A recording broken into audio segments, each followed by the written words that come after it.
Nós estamos vivendo os dias das profecias.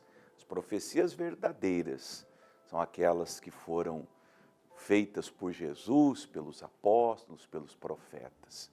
E nós estamos assim, no meio disso, das guerras, dos rumores de guerras, da fome, das pestes, das doenças, da falta de amor, da falta de empatia, da iniquidade crescente, dos pecados grosseiros que outrora eram praticados com cortinas fechadas, agora são publicados, são apresentados como algo normal, como algo natural. E para onde vai o povo de Deus? Para onde vão as pessoas que não são deste mundo, como Jesus menciona lá em João 17, mas estão neste mundo? O profeta Isaías, vamos lá no capítulo 26 do profeta Isaías, eu vou ler do 1 ao 4. Profeta Isaías, do 1 até ao versículo de número 4, ele teve muitas revelações de como seria o tempo inaugurado por Jesus. A teologia faz uma categorização e ela nomina ou denomina esse tempo como dispensação da graça, que ele é de Jesus até a volta dele, né? A primeira vinda dele com a sua vida, morte, ressurreição e ascensão, até a segunda vinda. É a dispensação da graça. Os profetas que profetizaram esse tempo sempre vão dizer assim: naquele dia, não está falando de um dia em si, está falando do tempo, ou naquele tempo. E no caso de Isaías, ele usa o termo naquele dia, olha o que está escrito, naquele dia, falando de Jesus, do tempo de Jesus, que é o tempo que nós estamos vivendo hoje. Então, naquele dia se entoará este cântico na terra de Judá. Que cântico? Uma forte cidade temos, a quem Deus pôs a salvação por muros e antemuros. Deixa eu tentar deixar mais claro para você. O Evangelho de Jesus, o reino de Deus, foi ilustrado pelo profeta Isaías como uma cidade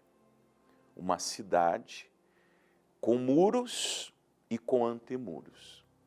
Por que ele traz essa ideia de cidade fortaleza, que a cidade que tinha muros e antemuros era a cidade fortaleza. No caso de Jerusalém, por exemplo, Jerusalém era uma cidade fortaleza.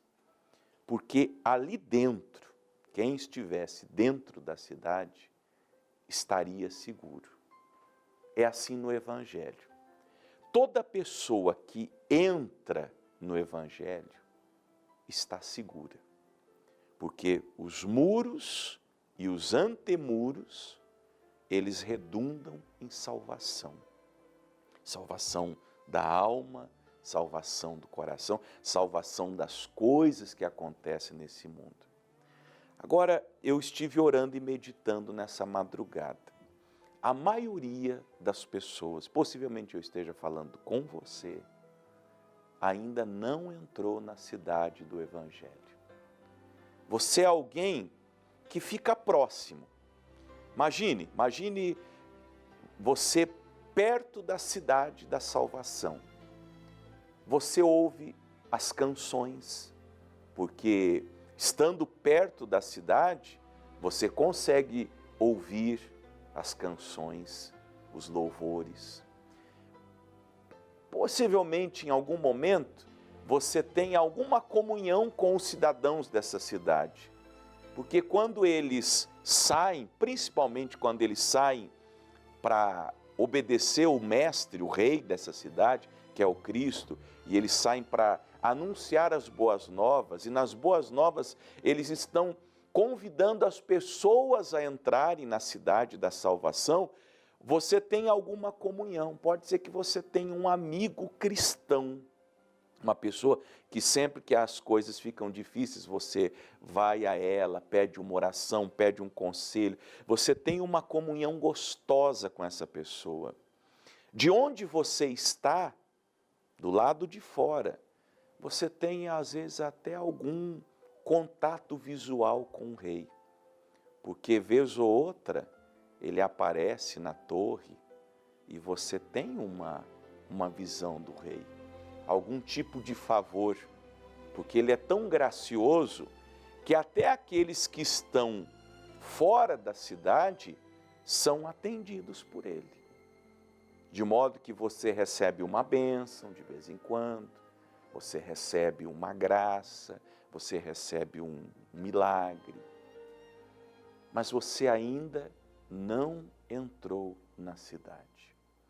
E eu lhe pergunto, caro amigo e amiga, por que você ainda não deu um passo?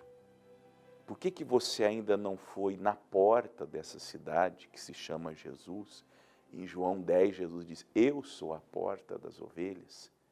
Não é a Maria, não é o Antônio, não é o Francisco, não é o Papa, não é o pastor, não é o apóstolo, não é o missionário, não é a Igreja Católica, nem a Igreja Evangélica. A porta é Jesus Cristo. Ele diz, eu sou a porta das ovelhas. Por que você ainda não passou pela porta e não entrou nessa cidade? Vamos ler de novo?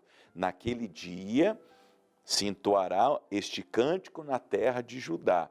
Uma forte cidade temos, uma fortaleza, um lugar de proteção, de cuidado, de amor, de segurança. Uma forte cidade temos, a quem Deus pôs a salvação por muros e antimuros. Todos os que entram na cidade da salvação, passando pela porta que é Jesus Cristo, nosso Senhor, terão segurança e salvação. Agora, por que você ainda não entrou? Olha o versículo 2, a resposta está aqui. Abri as portas para que entre nela a nação justa que observa a verdade. Você não entrou, e eu espero que você entre, mas você não entrou e periga não entrar, porque para entrar nessa cidade, você precisa ser uma nação justa. Os que são chamados a entrarem nessa cidade precisam ter a disposição de serem justos e de observarem a verdade. Por isso que Jesus falou que a porta é estreita. Aliás, o próprio caminho, quanto mais você vai chegando perto da cidade da salvação, mais apertado o caminho vai ficando. De modo que esse é, para você, o motivo que te impede de entrar na cidade da salvação. Você quer trazer consigo para a cidade os seus vícios, e você não vai poder entrar.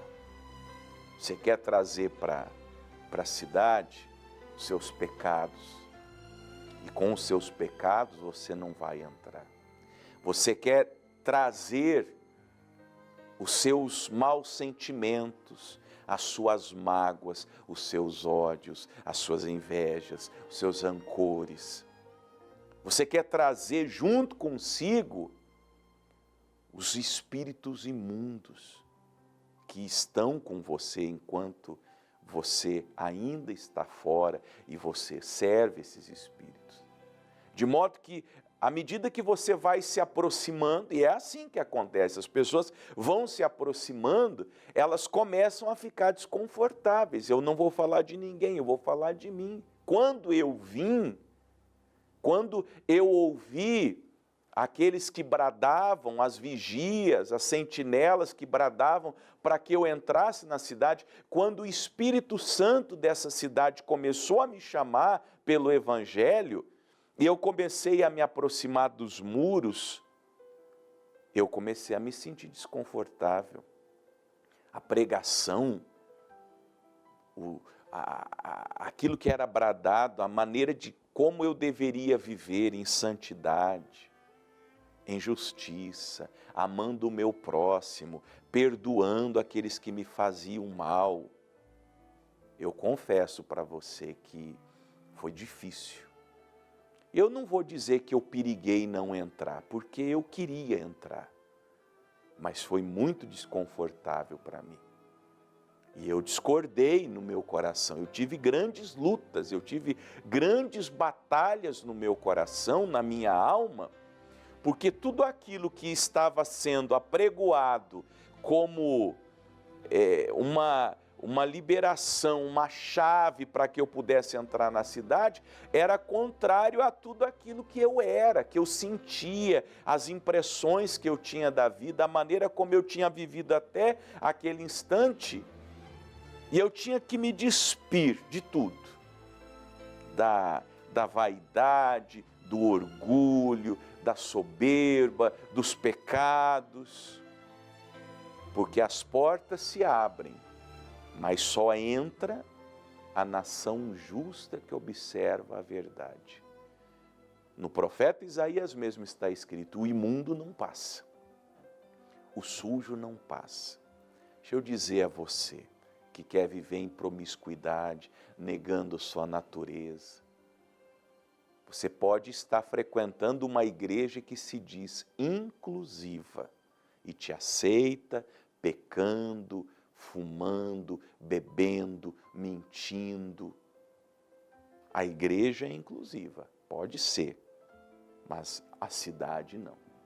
A cidade é exclusiva. O que é uma coisa exclusiva? Ela exclui aquilo que não interessa a ela. Não fiquem bravos com o pastor Fernando, mas o céu é exclusivo. Sabia que o céu é exclusivo? O céu não é para todo mundo, não. Posso ler para você uma palavra? Vamos em 1 Coríntios, capítulo 6. A igreja que você tem ido, e muitas dessas igrejas estão se alastrando pelo Brasil e pelo mundo, elas podem ser inclusivas, mas o céu não é. O céu é exclusivo. 1 Coríntios, capítulo 6, versículo 10. Abra a Bíblia para você ler junto comigo. 1 Coríntios 6, 10. Não erreis, 2 pontos, nem os devassos, nem os idólatras, nem os adúlteros, nem os efeminados.